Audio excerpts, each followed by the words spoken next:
фали сега да Веднаш. го пратам, не може да го најдат. Прати ми ја ќе пуштам на почеток. Значи вестингот е многу добар тул, посебно за партнерите, бидејќи како што спомнав на почетокот.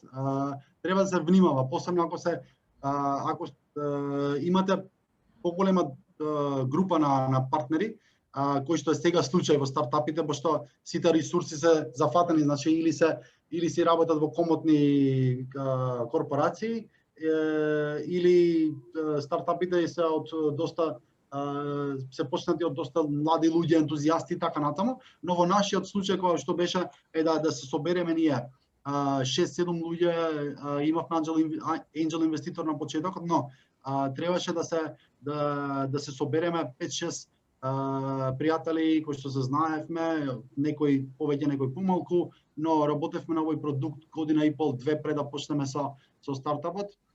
Е многу битно да тој вестинг како опција опстои, бидејќи не сите луѓе се на почетокот исти и после година и пол, две, зашто тоа ќе навлеза во некој искуство кој што претходно го немале, очекувањата се различни од самиот почеток и затоа тој вестинг е многу битен, значи ова што ќе го добиеш на почетокот не е твое, односно треба да го заслужиш, односно треба да го направиш твојот дел, зашто ако не секој го изведе својот дел, тогаш нема да бидеме успешни. И затоа ние се одлучивме и сите, вклучувајќи ме и мене, да ние имаме таргети кои што еден дел го добиваш како equity во фирмата, но другиот дел тек на време ќе си го придобиеш ако компанијата е успешна.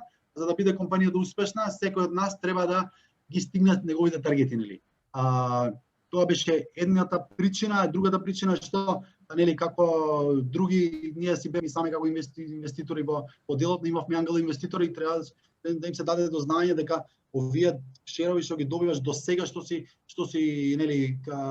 придобил, што си имаш придобиено за компанијата, тоа што е договорено треба до крај да се изведе, нели? Бидејќи како што компаниите и ако добијат други информации, така и се повлекуваат луѓето, особено ако имате angel инвеститори. И затоа треба да се внимава. Сето ова е во однос на професионализам. Значи, ова нема никаков друг разлог нема за ова да ние се осигураме за нас или за некој од друг и така натаму. За сите исто и секој си ги има своите таргети, нели? И тие таргети треба исто така да се некојаш е многу добро да тие се поминати со партнерите што се инвеститорите, пошто они тогаш многу порационално може да постават таргети за сите партнери. И тука се надминува тој проблем на ако некој мисли дека некој од партнерите сака да придобие повеќе и така натаму. И тоа е видете интересен, но не е многу практичен, како што спомна Игор тука, начин на водење на стартап. Но е многу битен за успешноста на самиот стартап. И нормално е да се тој пул на шерови да се има за да се знаат и другите партнери дека ако некој не сака и не може да опстои тука, тој пул на шерови е тука за други луѓе, ама и твоите еден ден може да влезат таму ако не придонесуваш за компанијата. Тоа ни се случи на нас. Значи имавме дечко кој што беше многу како едва дочекавме да дојде да почне со нас, но понатаму испадна дека не може така многу лесно да си работи на стартап и се откажа. И тој негов пул на шерови нели си влезе таму и сега друг некој кој што ние ќе се обидеме да го таргетираме ќе си придобие шерови од тој пул, нели? И така ќе стане како собственик и многу полесно може да земе некој сениор човек кој што ќе придобие, односно кој ќе придава повеќе за компанијата него некој што би го земале само да работи да го платиме со нели како FTE. From Leo to everyone имаме прашања. Игор, линкот само прати ми го новиот, уште некои не го немат, не можам да го најдам.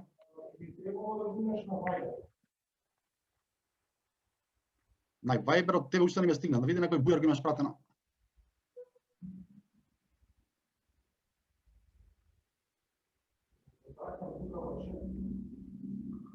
Еве го, ми го прати Муџаид.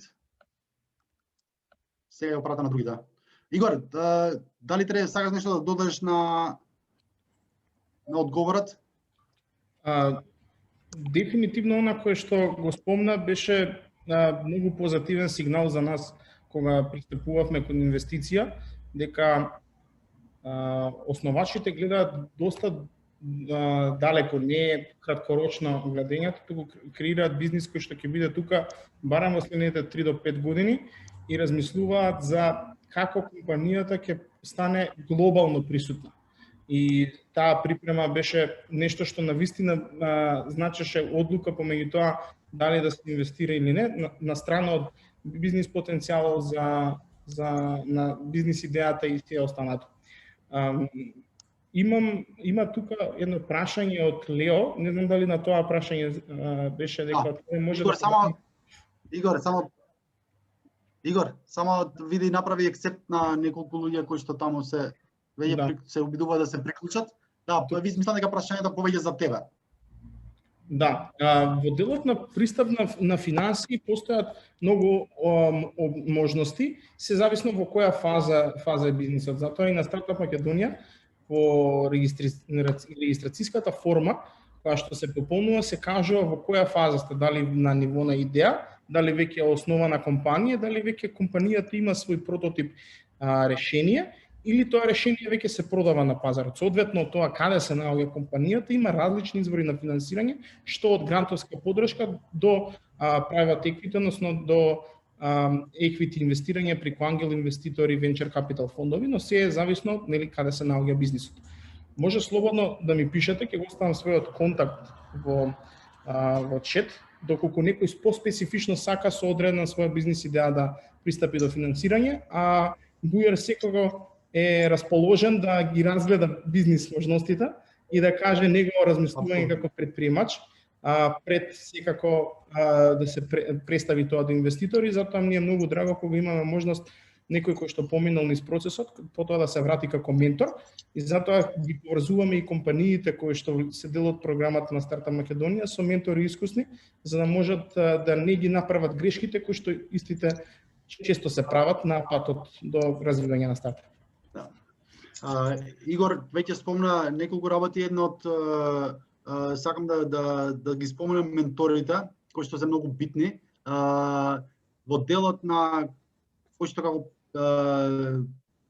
предприемач е многу битно да се одговори тоа како на самите починетоци, кои се мотивациите, што те мотивирало да почнеш свој бизнис и како значи со какви информации си дошол тука, дали преку читање книги или ментори и така натаму, кои што нели секогаш се двоумиш и кои биле тие звуци кои што ти ги дале тие 10% за да се одлучиш во такво нешто. И тука се спомна Игор менторите кои се многу битно. Јас на самиот почеток долгогодишна кариера во колаборација. Мислам дека тоа веќе беше знак да јас се обидам да направам нешто сам. И тој широк клуб на пријатели е битен. Разговаравме што во овој свет што би било интересно, што фали и така. Во тие дискусии дојдовме до идејата да почнеме со тој нет филтеринг кој што на почетокот планиравме и после тоа еволуираше. Но во однос на мотивацијата имав среќа да имам доста добри ментори во текот на мојата кариера во големата корпорации. Имам смена до 3 корпорации до моментот кога се одлучив сам да се бизнис, и со тие луѓе се уште комуницирам и тие се многу битни за посебно кога си во светот каде што треба да брка све сам.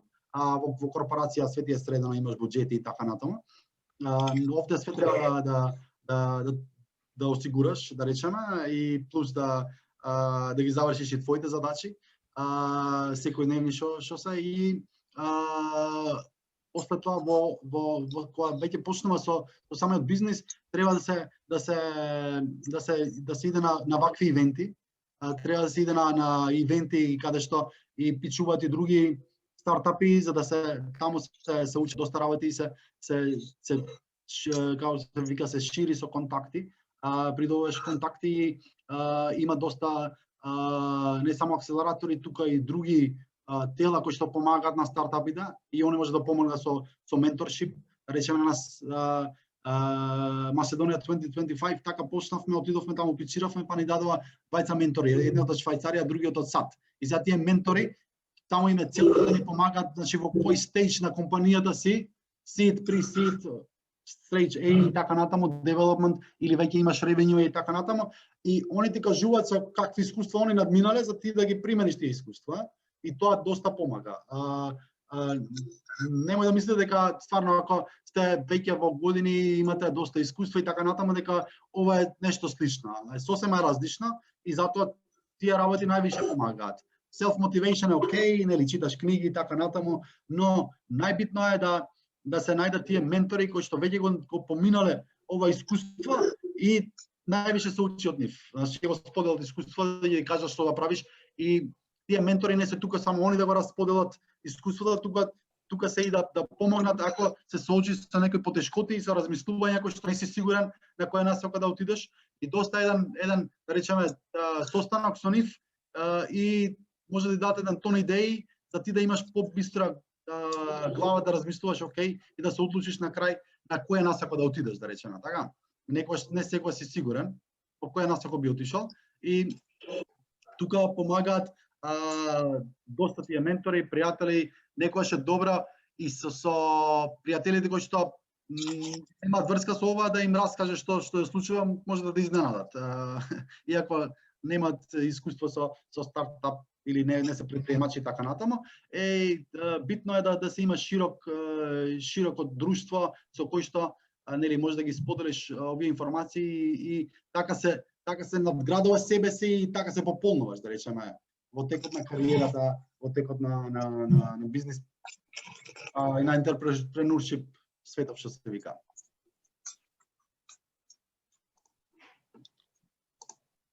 Тоа беше што сакав да го споделам, ако имате прашања за почетоците и како мотивација и така натаму, може да разговараме за исто така етичките вредности се многу битни посебно во стартување на своја компанија.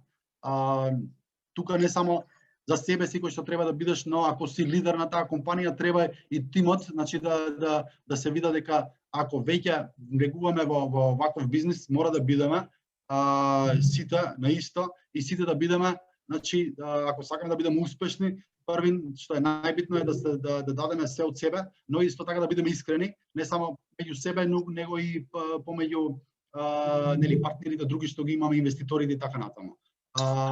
Ако не сме искрени меѓу нас, нема да бидеме успешни и нема, како се вика, берекет викаме ние тука кај нас, разбирате, претпоставам, во самата компанија. И тоа е многу битно, многу е да бидеш секогаш транспарентен со било кого соработуваш, не секогаш треба да ги споделиш сите информации, но треба да споделиш доволно информации за луѓето кои што соработуваат со тебе, се чувствуваат комфортно, нели? И треба да се има некој кодекс на работа кој што треба да се внимава, нели? Зашто тоа секој ден веќе ти си огледалото на самата компанија и веќе луѓето те знаат како дел од таа компанија и таа компанија зрачи преку тебе. Повели, Марија. Да, Бујар, едно кратко прашање за тебе. Според тебе, која сметаш дека е најдобрата и најаката карактеристика за еден предприемач? Видете, има многу, но секој сигурно ќе ви даде различен одговор. За мене најбитното нешто е што како предприемач треба да се има self motivation и self confidence, посебно ако си лидер. Ако немаш тоа, посебно self-confidence, ако немаш, значи нема да успееш со сите очекуваат од тебе. Тој self-confidence не треба да биде, како да кажеме, overrated или сам да мислиш дека све знаеш, но мора да го имаш тој self confidence дека ќе успееш. Ако не размислуваш така, значи нема и на други да им дадеш таков впечаток дека нели се обидуваш со крај и да зрачиш таква енергија дека ќе успееме и така насаму, и тоа е многу битно за мене, иако има и други нели многу кои што влијаат во секојдневната работа и така натаму.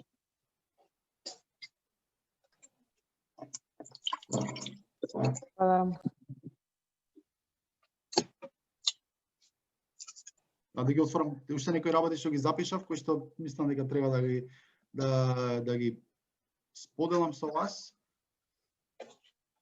Не, може да ви разговарам сега околу ковид кризата на кратко, што ние како успеавме, како ги сменивме приоритетите, зашто тоа е многу битно.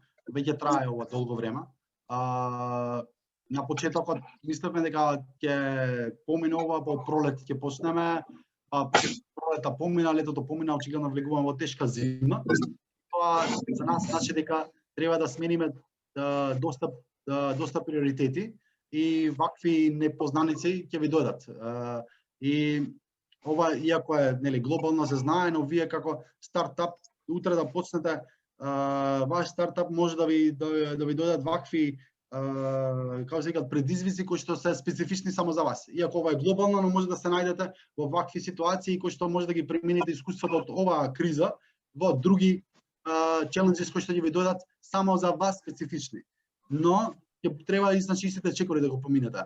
Во ова време се размислува како ќе се развие целата економија, како ќе се развива целото општество, што се следува во следниот период како short term или mid term, и како ние како компанија треба да се поставиме за да излеземе подобри од кризата, за да бидеме спремни како да го искористиме времето дур трае. Една од работите кои што сега е јасно е дека се иде на дигитализација и така натаму, и може да трае ова. Ние како компанија на почетокот со големи корпорации требаше да идеме на face-to-face meetings, кои што нели сега веќе долго време не можеме да го направиме тоа, и затоа сменивме приоритети. Ако да речеме на почетокот размислувавме да првим придобиеме компании, па после тоа да го спремиме сето ова на онлайн платформа каде што може да се активира нашиот продукт дигитално, онлайн. Сега тие приоритети на самиот почеток на ковидот кризата кога почна, тие приоритети се сменија. Значи сега работиме на нашите продукти што побрзо да ги направиме available да бидат онлайн, за да може дигитално да ги нудиме нашите продукти преку дигиталните платформи, преку онлайн платформите, така? И тоа беше една од начините кои што ни ги смени приоритетите од самиот почеток, кој што веќе се гледа дека криза веќе трае, за ние да бидеме спремни што побрзо, ако ова уште подолго, да не треба да чекаме, а ништо да не правиме. Значи да бидеме фокусирани само на девелопмент, а не можеш да ги нудиш услугите, пошто не можеш да отидеш таму кај корисникот да имплементираш, така? Вака е многу полесно ако онлайн веќе ги имаш твоите продукти available, може да ги активираат со лиценцирање и така натаму, иако тоа е макотрпна работа, ги менуваат целиот development план, таймлайн, но тоа се приоритети кои што треба да се превземат, зашто очигледно дека ова ќе трае. И тоа беше едно од начините. Друг начин е да се видат кои се непотребните трошоци кои што ги има компанијата за да се направи тој нова структура на трошоци на компанијата, работа од дома, не знам што, помала канцеларија, нема потреба од канцеларија и така натаму, за да видиме како може да го долговлекуваме тој runway што го имаме. Значи, да го продолжиме runway-от со средствата што ги имаме сега. И да се направи план, да видиме да кога може да обстојуваме, и во однос на тие приоритети да се постават и самите работени, значи кој што ќе превземе, на каква работа ќе отишла, дали се фокусираме целосно на девелопмент, само на да ги спремиме продукти за онлайн, или ги делиме приоритетите, да речеме, не знам, еден работи на еден дел, другите работи на друг дел. Ако имаш широк тим е полесно, но ако нема широк тим, тогаш се најголемите предизвици. Значи каде ќе ги приоритизираш твоите ресурси што го имаш на кој дел од самата работа. И тука е најбитно да се одржува таа дисциплина од кога ќе се направи тој нов тайм план, таа нова стратегија и тоа да треба да се следи, бидејќи ако не си секој ден во канцеларија е многу потешко нели да се следи девелопментот и така натаму. Повели си ма?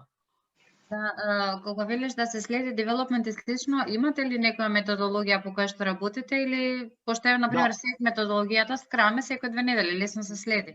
Да. Ние имаме повеќе платформи од каде што секој дел од тимот се ги користи, значи дали е тоа Asana или некој други, таму ги внесуваме сите информации за секој work package што го има тимот и кога ќе заврши некој, ако работат паралелно, треба да ги внесат во едно за да видат едни од други од каде се и тоа се многу доста добри тулови кои што помагаат во ова доба на работа од дома и така натаму. И тие тулови се доста добри. Имаме ние и сме имале среќа да поминеме низ Agile тренинзите и така натаму, значи таа методологија исто така да ја примениме и таа сме ја разговарале. Не дека сме не дека ја следиме од точка, но сепак е тоа нешто што помага. И тие тулови што ги има треба да се користат, бидејќи се многу добри, може да се стават и ремайндери и така натаму и се вклопува целата склопка на продуктот, посебно ако се дели на неколку тимови и така натаму. Иако ние сме мал тим, сепак ги користиме тие тулови, зашто е многу полесно за следење. А дали поради работата од дома, со оглед на тоа дека работите на развој на решенија, претпоставувам дека тимот ви е поголем, Да. дали сте се соочиле со working in silos? Тоа значи дека секоја личност што треба да прави било каков девелопмент, започнува да работи на тоа и работи изолирано од другите луѓе, и како се справувате со проблемот на проток на информации? Сайлосите се, да речеме, поспецифични за поголеми тимови, не сме толку голем тим, да речеме, имаме, ние сме 7 луѓе, од 20 плюс имаме за аутсорсинг кои што работат, но сепак ги има, посебно кога се содружуваат тимовите да работат еден со друг, кога треба веќе да се спојат, да речеме, да ги спојат тие продукти што они ги работат и тука постојат тие сайлоси, да речеме, во IT светот, значи во однос на технологиите кои што они ги работат, значи со која технологија да се отиде, дека ги немат разбирањето од другиот тим што го прави тоа во некоја друга технологија и кога ќе дојде дали тоа да се иде на трето или да се спои некако со која да се отиде. Тука полесно сме го надминале ние тоа, бидејќи не сме голем тим. Сайлосите може да ви спомнам од големи корпорации, тие не треба да се внимава, посебно кога расте компанијата, да не се креираат. А е многу полесно да се спречат кога си стартап и полека растеш и како растеш така и ги ставаш и хиерархиите во самата компанија, но треба да се внимава тие сайлоси да не можеш да ги избегнеш, но треба да се внимава да не се увеличуваат и да не станат стварно проблематични утре дента, бидејќи како растеш така и тие сайлоси се нормални да ако не внимаваш да се креираат и да постојат, нели?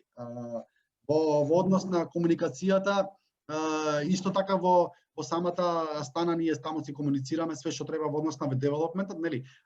Но иако внимаваме, идеме на чести состаноци заедно, некои се гледаме дури секој ден за да видиме дали треба нешто да се смени и до каде сме, што сме на саат 2, со држање дистанца и се до тоа, бидејќи сите сме со фамилии и пазиме, но тоа неизбежно да се убрза целата работа, да мора да се сретнеме. И понекогаш ако треба, до сега барем со деловите од тимовите сме се имале и сретнато face to face за да ги убрзаме самите работи, но на самата Asana таму ги ставаме сите коментари што треба, како треба, до каде сме. Битно е на состаноците кога ги имавме со еколог, иако за време на пандемија, иако ги чекавме по 2-3 месеци, но требаше на 2 пати да се сретнеме face to face, бидејќи немавме пристап до нивните технологии, односно до нивните сервери, иако тестиравме имейл апликација која што ја градиме, нели, за како енкрипција на улица на Microsoft Exchange. и мораше да дојде директорот на IT да се сретнеме, да ни даде неговиот акаунт за да тестираме таму да видиме што се случува, нели? И ја тука ни за преспред и дојде и се сретнавме и после тоа се што го абсорбираш од него, го добиваш од него, нели треба да се пренесе на development тимот. И тука се предизвиците, нели? И затоа тука се тука Муџа и Ервин во дел од тимот кои што помагаат во тие делови да ги имат сите информации што се потребни и кои се очекувањата, посебно кога не си секој ден кога не сте заедно, очекувањата може да бидат различни, може да има недоразбирања и иако комуницира све, може да дојде недоразбирање, бидејќи не си тука секој ден, или друге да расчистиш на брзина, друге да идеш по коментари или да се јави само на едниот, другиот не знаеш што точно сте се договориле. Тие предизвици ги има, но тие се надмидливи. Со еден краток состанок, нели, ако е побитно би рекол, подобро да се стретнеш на еден состанок, отколку да го оставиш тоа нели да трае и да може да предизвика некој поголем проблем понатаму или некој подолг застој, да речеме во самите информации. Не е проблем. Исто така во однос на стартапите, што мислам дека е битно,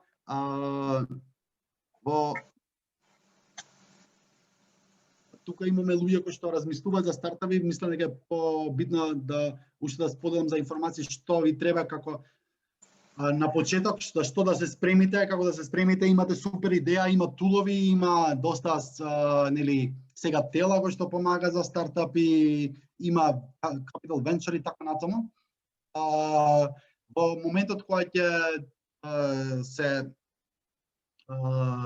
мотивирате себе си доволно за да почне да стартап, од кога ќе спремите сите тие пичови, од кога ќе почне да се девелопи и така натаму, битно е да почне да барате финансии што порано. Немој да чекате нешто да завршите и после тоа да идете да се бара, зашто дур стигнеш на состанок со некого и требаат можеби месец-два, а тие месец-два ти паралелно си ги искористиш за креирање на демото на продуктот, спремање на стратегијата, спремање на нели бизнис план, бизнис кейс и така натаму, и се до тоа да го споделиш со некој што се разбира на тие работи и ментор да најдеш и така натаму. И тие работи треба да се прават паралелно и тоа е доста макотрпна работа. Значи и тоа е ако ве мотивира, иако е challenging, е доста добар фактор за вие да почнете да се бавите со нешто што го сакате. Ако е нешто што го сакате да го работите, значи ве охрабрувам да почнете, бидејќи е многу интересно. Ние веќе сме 3,5 години во целиот овој свет и доста е забавно, доста интересно, има многу challenges, но тие challenges ако ги нема па да биде интересно. Или веќе си на некој юникорн што нели на крај ќе цветнеш многу брзо. Но таа среќа немојте да речеме ја сонувате толку рано, тоа покасно може да го сонувате. Први треба да ги направите сите чекори и да се спремите и што повеќе работи да можете, мултитаскингот е многу битен, што паралелно да ги правите. Немој да сгрешите, да чекате да ги правите едно по друго, го немате тој, не би требало да го имате тој комфорт во основање на стартап или веќе ако сте веќе почнати така да функционирате во стартапот. Не функционира така работите во стартапите и не треба да функционира така, зашто мултитаскингот е многу битен. Исто така флексибилноста е многу битна, нема да се придржувате на нешто што вие мислите дека така без да го потврдите. Ако гледате дека нешто ви дава некоја друга насока, треба да го терате продуктот, немој да се придржувате само кон себе си. Видете како фидбекот е многу битен. Фидбек ќе добиете највише од луѓе кои што се во позиции, оунери на средни компании и така натаму. Споделете ги вашите идеи со нив, видете што они ви кажуваат, видете какви идеи ви доаѓаат и не се плашете да го смените дури продуктот понатаму, колку што ние го направивме тоа. Мислевме дека ќе трае, ќе помине добро, отидовме во сосема друга насока, нели? Флорим, направи мјут на майк, плиз. И исто така што е битна е на почетокот таа self-motivation или self-confidence, тимот да си го знаете и тимот да биде наисто како што сте и вие, да ги шерате информациите со тимот, да бидат очекувањата исти на сите да ја разбираат, нели, како се вика, кои се да ги разбираат целите на компанијата, да ги знаат таргетите и секој да си го знае, нели, својот угол што треба да направи. Секој да си ги знае своите одговорности. Сака некој уште чај?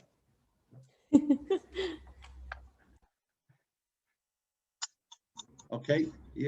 Ако немате Ја други мислам дека прашања, може Ронджо да делеме малце за оние кои што веќе им е касно за чај.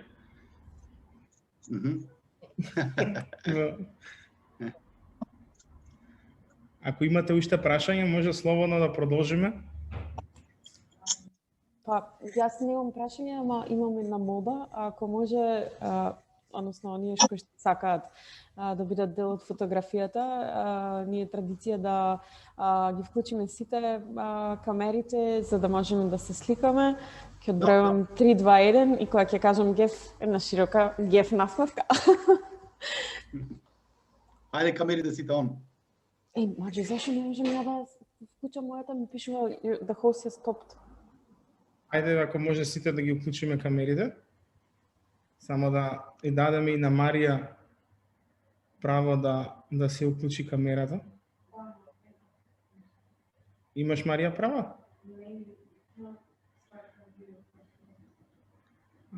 Аз ту старт видео. Те. Добри сме. Фала ви на сите што доволку касно останавте со бујар првенствено. Потоа со сите нас. Еден голем поздрав и се надевам дека сите ќе бидете успешни во нешто што го работите. Ајде, Марија. 3, 2, 1, геф! Супер. Фала многу, дечки. Добра, фала и на вас многу што присуствувате на сите. Се надевам дека ви бев од помош. Ако имате други прашања во било кое време, пишам тука мојот имејл, може да ги скопирате и да слободно може да ми пишете во било кое време. И вратам назад веднаш што можам, окей? Одлично. Фала, дечки. Фала ти Бује што одговори на поканата. И се гледаме во наредна прилика. Имаме уште колку Симона настани кои што може да ги проследат? 39. Уште 39 Од настани. вторник до сабота. Да, почнуваме утре со настанот на Oracle. Интересен кој што може да го препорачувам на сите стартапи кои што започнуваат со технолошки бизнис или развиваат технолошки продукти. Ќе може да добиете повеќе информации во делот на бесплатни сервиси и како да го порастете бизнисот, а имаме уште многу теми кои што би можеле да бидат од интерес. Фала ви уште еднаш, имајте убава вечер.